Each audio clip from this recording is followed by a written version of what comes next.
and I'll just kind of welcome you, and then we'll just get started. And I'm trying to get 25 minutes here if we can. Oh, okay. If not, don't sweat it. We'll make it Sure, work cool. somehow. All right.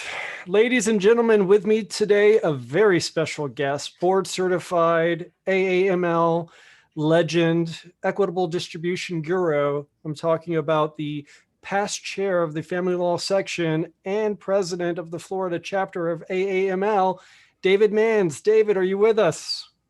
I am. How Thank you. are you, Eddie? I am well. Thank you for sharing your time with us and letting us pick your brain about some very important topics for Florida lawyers. I'm glad to be here.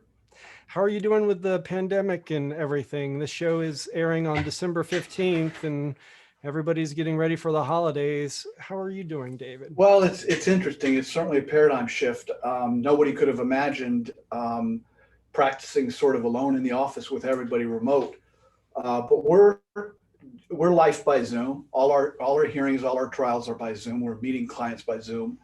So my life is essentially virtual. Because the county's linear and 100 miles long and about the width of a pencil thick, and I've got people up and down the Keys working with me, I've decided to leave them working remote, and they're actually more productive, and life is ongoing, even though I'm in the office, just me. So all our mediations are remote. It's really, who could have imagined it in February? But here we Yes. are. Well, we are all upgrading our equipment and prettying up for the Zoom camera. Now, the county you mentioned, of course, is Marathon because you practice down south. How did a young West Palm Beach boy like you end up in the Florida Keys?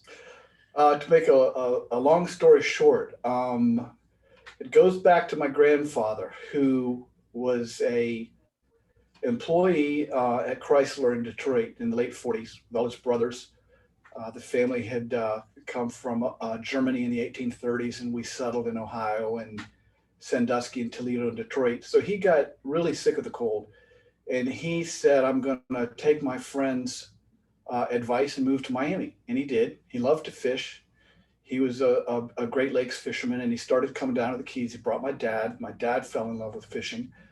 So here I am, a kid in West Palm. My dad's a Pratt engineer, and every summer he'd bring us kids down to the Keys, to Alamorada, learn to fish, love to fish, fell in love with it, and then went to law school after I had been to Auburn and was practicing in Birmingham. The firm imploded. I said, I'm going to jump back to South Florida. I looked at offers, West Palm, Miami, and the Keys, and I was a young single guy, 27. I said, I'm going to give it a shot. And fast forward, here it is 32 years later, 33 years, come this March. Fell in love, got married, raised a family. Now the girls are grown up, and here I am. Wow. How did you fall into family law? Was that something that you planned or? No, I think it worked out best because it found me. When I started with a firm that I came to in Marathon, it was a 6-person firm. I had a real good mentor in Birmingham, a guy named Bob Lee. Robert Wythe Lee Jr. was a great trial lawyer, did products work. I learned to do products liability, jury trials, and he was a great guy, great mentor. Then when I moved down here, I didn't have that. And the firm got a bunch of good sized divorce cases, and I had to go it alone. I kind of taught myself to do it. I watched the great ones in Miami, Cutner, and that ilk, and saw what they were doing, saw what the family law section was doing, wanted to get involved, as I saw that was an outlet or a way to become sharp.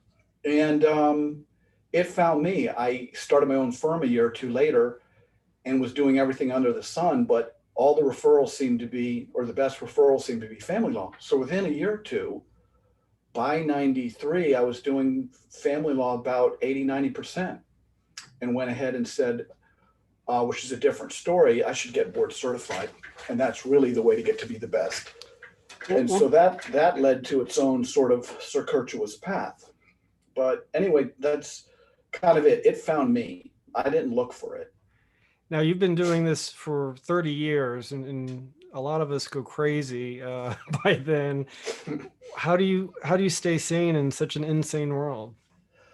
Well, that's remains a work in progress, and maybe the answer is not evident yet. But seriously, I my theory is that to really, really be good at this, you have to be passionate, and yet at the same time know where that fine line is to let it go and not eat you alive and not let the case become your case.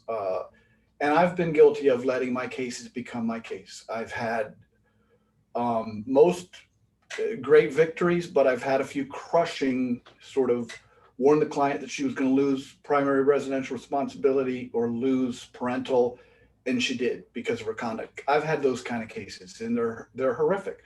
So over time, with scathing emotional bruising warfare, I've tried to navigate that.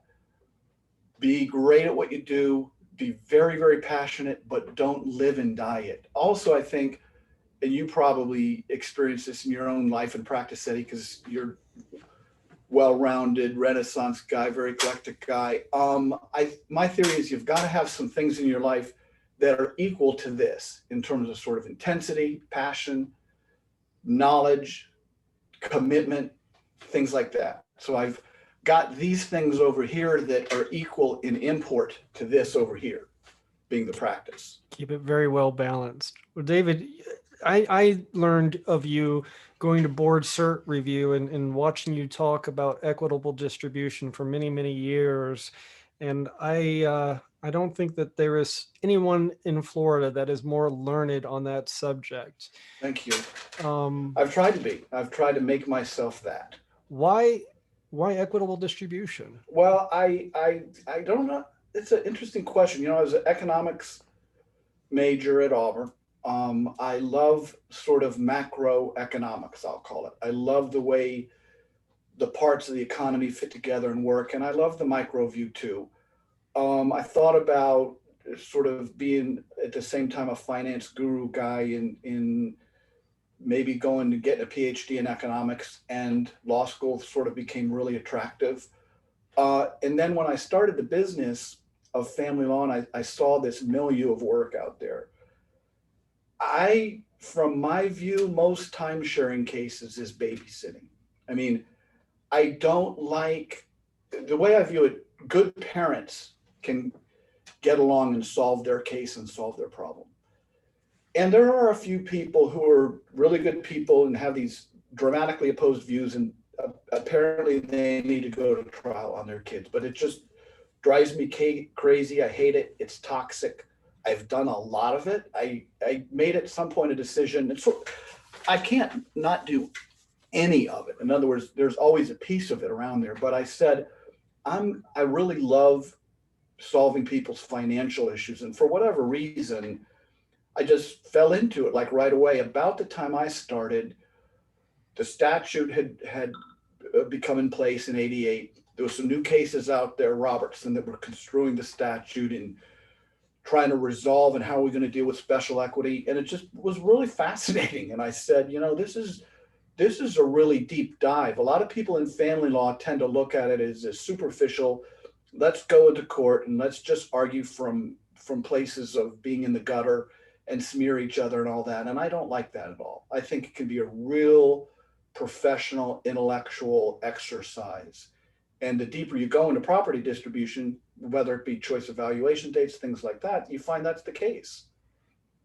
Like a really neat puzzle, I guess. It is. It's a puzzle. It's a balancing act, and there's a million nuances. Now, before the pandemic, you took cases all over the state. And I see now that video teleconferencing is much more prevalent. A lot of people are kind of following that route. What advice would you give them? Well, in terms of doing that and learning to do that, Like doing a statewide practice versus me, I try to stick in my county. It's my comfort level. I know my judges. I I rarely go out of Palm Beach and maybe Martin or Broward.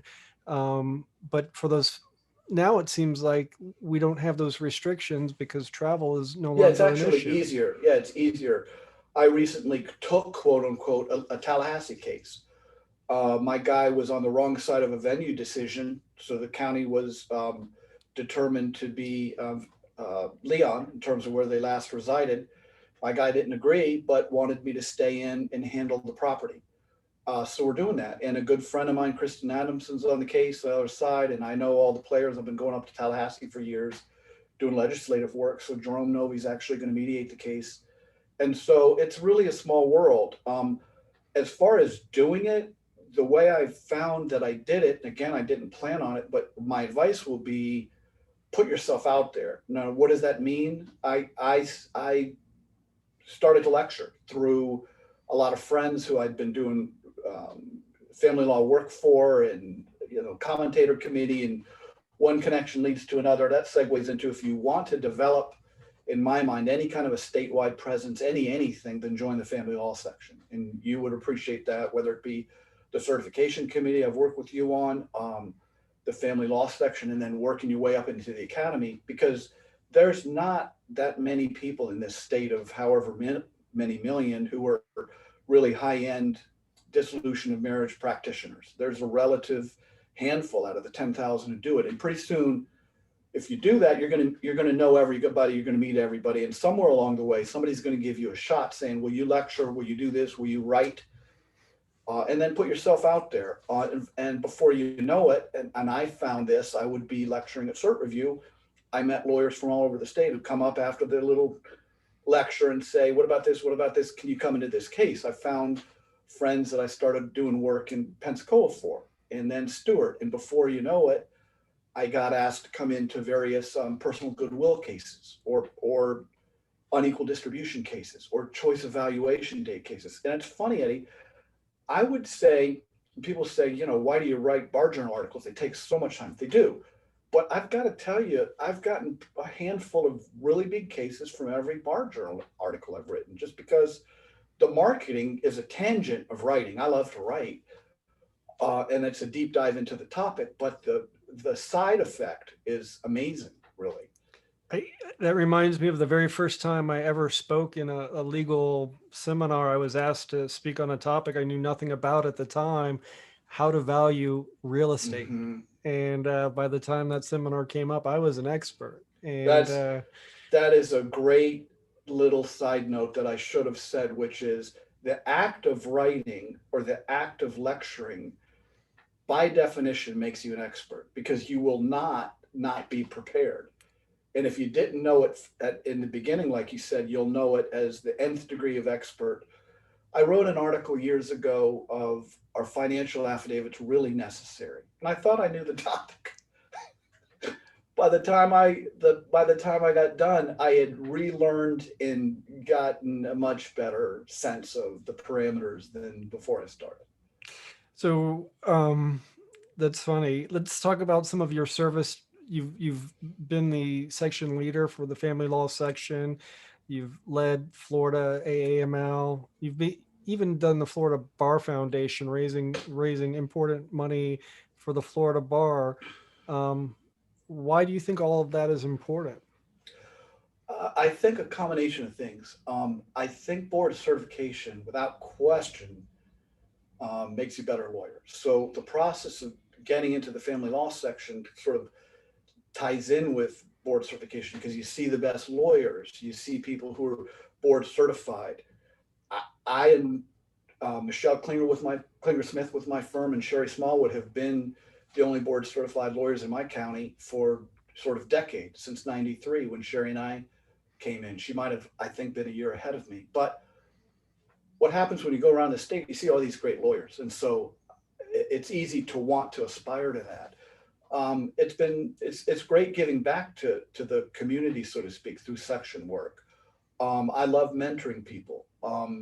With the Academy, Peter Gladstone a few years ago wanted to develop this project of having every Academy member mentor. And I started mentoring a person, and it's turned into a really good friend in Stewart, Nikki Marshall, and working with a young lawyer in Hollywood right now, Dina Gutierrez. And I realized a lot of younger lawyers don't have the mentorship, and I didn't really have it starting out, and it's invaluable. So that ties in with all this becoming a better lawyer and kind of giving back. The Bar Foundation I found really meaningful, because when the interest rate plummeted after the last crash, bar revenues went down dramatically. I've always believed, and I do a lot of pro bono work. I was fortunate enough to get that award and go to Tallahassee two years ago and get the pro bono award for the county. I really believe in this access to justice, and find that people don't have justice when they don't have a good lawyer. And so that ties in with Bar Foundation work in developing and getting enough money to fund the programs. Way back when, in a prior life, I'm through my first year of law school, I was pounding the pavement in Palm Beach County trying to get a job. Bob Burdish was just incredibly helpful and said, come in, start working for you. Maybe we'll give you a check at the end of the summer. I was going out to Okeechobee, Clewiston, doing all these cases. And he was an incredible guy, but I saw how pro bono or service work worked in legal services. So it all ties together. And you are also part of the committee that rewrote the Bounds of Advocacy a couple of years ago for the family section, which I'm right.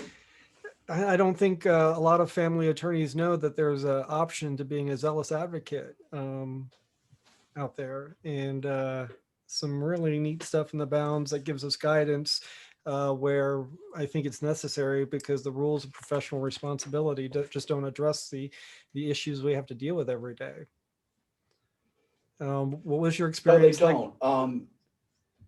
It was amazing. There were a lot of really great lawyers, friends of mine from around the state, judges, Melinda Gameau, Richard West, Ashley Myers in Tallahassee, judge at Palm Beach County. Really incredible, because that's always been looked at as going beyond the basics. There's these basics, and we have to wake up every day and sort of point due north and maintain the essentials core of the ethics about being professional, but being transparent and telling people the truth, and being respectful of judges, and never cutting corners, and always being a person of our word. And those are basics. But the Bounds talk about things that transcend that. How to have this concept of trying to resolve cases without roughshod litigation and without scorched earth litigation, and handling social media, and how to behave in sort of the 21st century. There was a case I saw the other day in the Florida bar site, where somebody had gotten aggrieved a lawyer because they were on the wrong side of their own domestic violence injunction, and they just took to social media and excoriated the other side, and it just developed into literally World War IV, and there was an emergency suspension. Yeah, that attorney is now disbarred. So I suspected as much. There was a guy the injunction was reversed, but because it didn't really rise to the level, right. But she was disbarred, and it was a really interesting. We've had a lot of disciplinary issues over young attorneys not being able to properly regulate themselves on social media.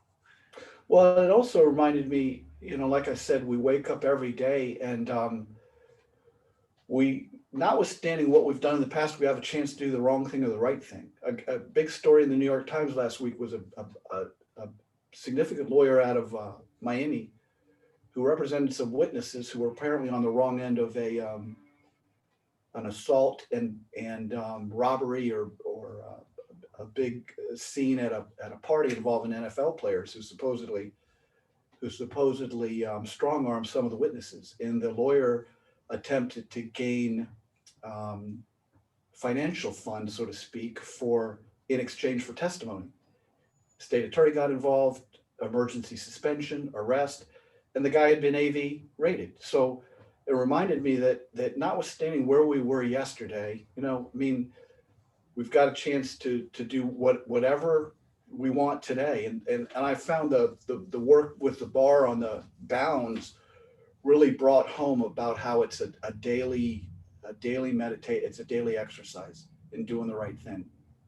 Yes. Not only do you do trial work, but you've been a part of some pretty major appellate opinions in Florida history. Do you have a favorite? It's really interesting. I thought about that question, and I've had a couple. I had a case called Anapole Norwood, which stood for the rule that the court can use a separation date as a valuation date. And that wasn't a finely tuned or finely enhanced concept at the time it came out. The law in the valuation statute had kind of come full circle from a presumption of petition, and then that went away. And the judge at the time of this decision, which it is now, does not have any presumption, but there hadn't been much use of a separation date. So I found an ALR site, went out my Westlaw program, paid the money for it. I think it was an ALR third site. And I think in the appellate opinion, I cited virtually every case or made note that there are 20 cases around the nation that you've used separation date as a valuation date. And so that case, I've got a lot of calls over the years about using that case, and that tied in with a Bar Journal article. So I found that pretty neat. Another case was this White versus White case, which allowed the court to use, instead of a straight line coverture fraction for valuing a pension, can use a time value. And it's not known that there's that alternative theory, but I've been able to sort of use that successfully. So that's been kind of neat. It's interesting, the more trial work I did led to more appellate work, and I haven't been doing, I've been settling the probably 90% of my cases in the past years. I don't do much trial work anymore because I think I really believe in mediation. And so it's kind of segued into that. If you have two good lawyers, you don't need a trial judge.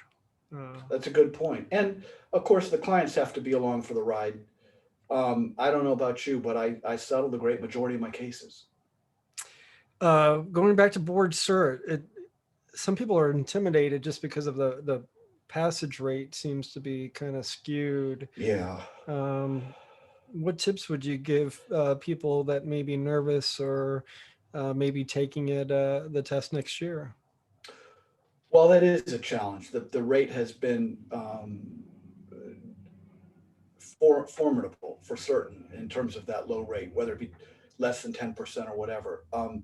What my encouragement would be that as I was on the committee and we saw people like Tom Sasser come through and people like that and just blew it out of the water, that if you're really prepared and do great work, you're going to be fine on it. And what I mean by that is, I'll be honest, I didn't pass it the first time.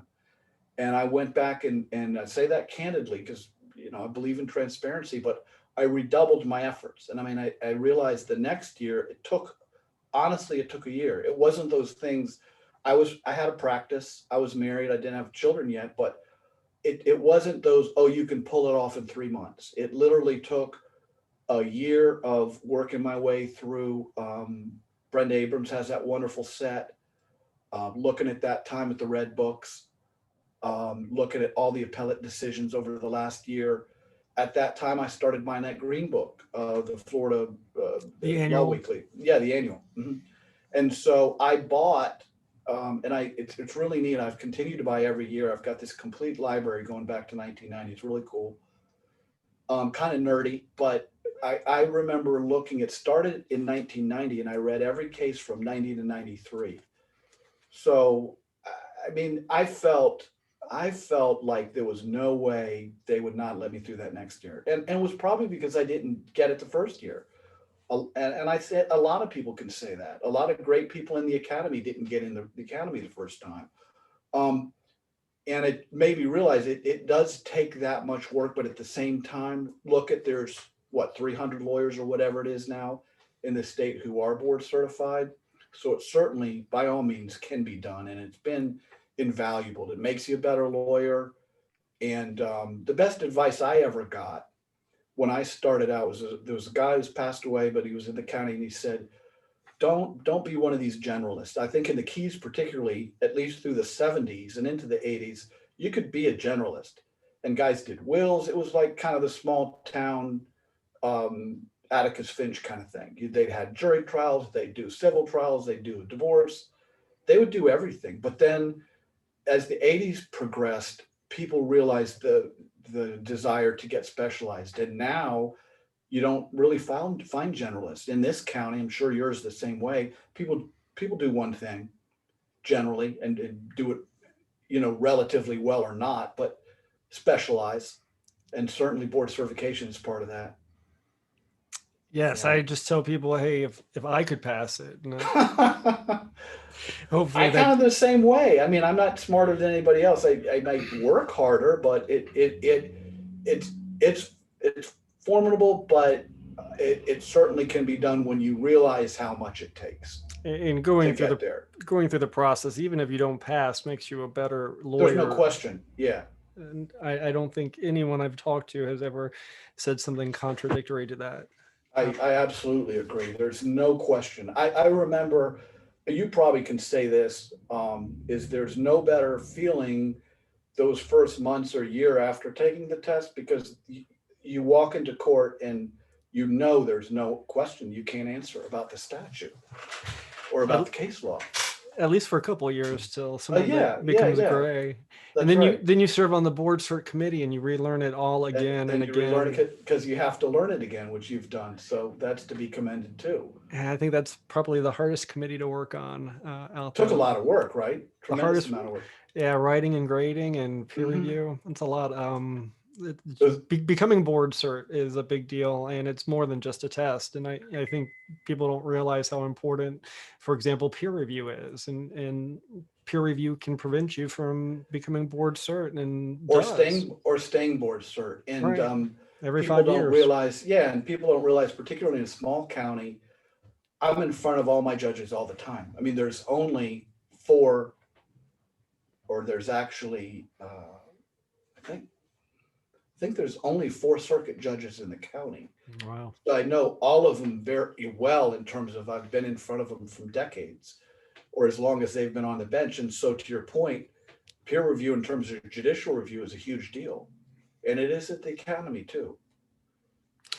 What advice would you give some of these younger attorneys besides having a mentor for them to develop a long-term sustainable career in family law? Well, I think there's a couple things, Eddie.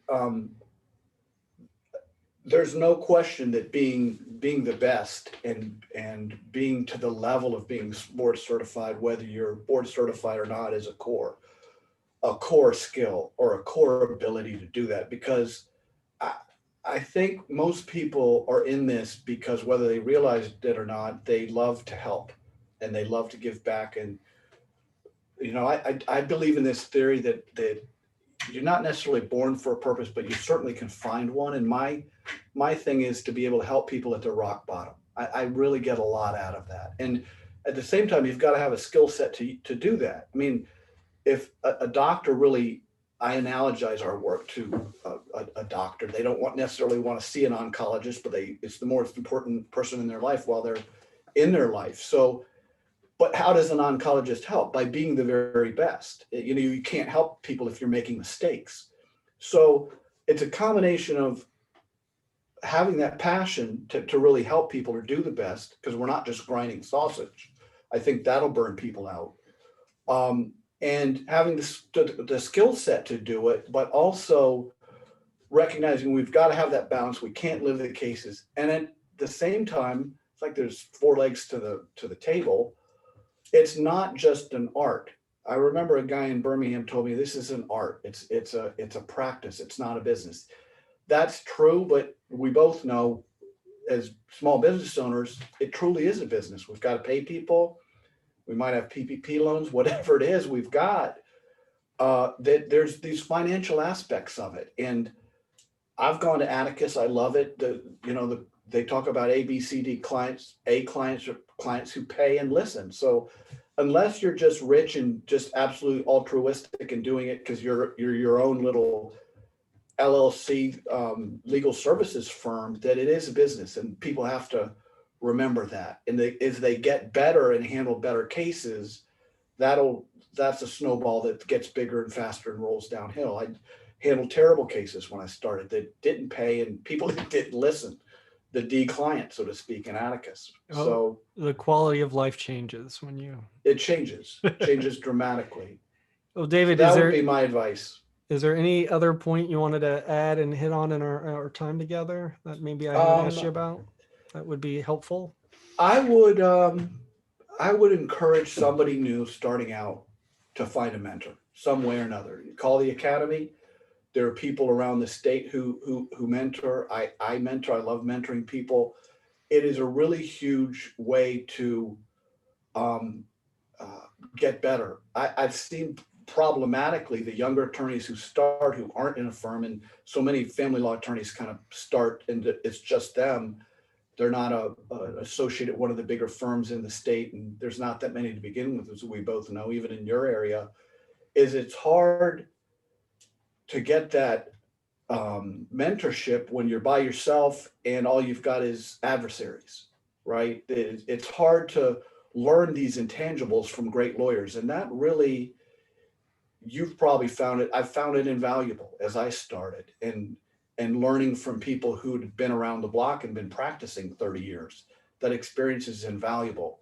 How to deal with 100 different situations. And so if you're by yourself, I'd really encourage you to do that and find that mentor and find somebody to thread that needle with the ethical issues, with dealing with pragmatics, dealing with difficult lawyers, dealing with scorched earth litigation, all that. That'd be my advice. Well, David, thank you so much for joining us today on our program and helping us with our CLE and being one of the legends of Florida family law.